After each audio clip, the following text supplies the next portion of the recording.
Hello everyone, and welcome back to yet another series of TG Guru. In today's series, we will be talking about custom audience.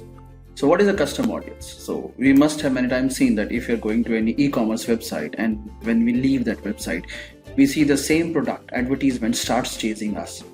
Right, wherever we go, even we go to a social media website or any website, we see the ads of the same product chasing us. This kind of advertisements are called as remarketing ads, and the remarketing ads are made with the help of custom audience, right?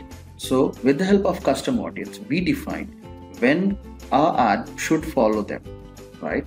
So in custom audience, what happens? The moment we define a certain specific actions under which we want our advertisements to start chasing a person, in the browser, a cookie is being dropped. So when we see the advertisement, we feel that the ads are chasing us, but it's not the case. Actually, the ads are chasing the same browser. In place of your Facebook account or your own social media accounts, even if you're opening any other social media accounts, you'll see the same advertisement which you have seen or the products that you have seen of the same website.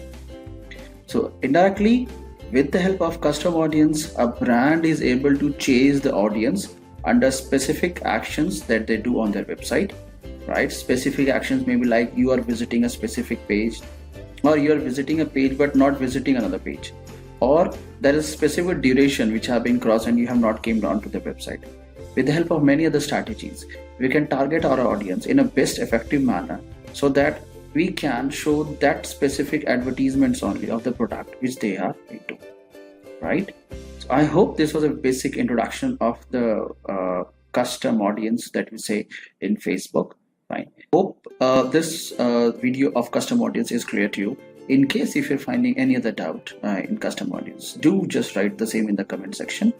And if you're not subscribed to this channel, do subscribe to us, because the 365 challenge is on, whereas I would be every day making one video on digital marketing. So if you want any specific topic of yours that I should make a video on, do write it in the comment section so that my next video may be on the same topic. Thank you for watching me and have a great day ahead. Thank you.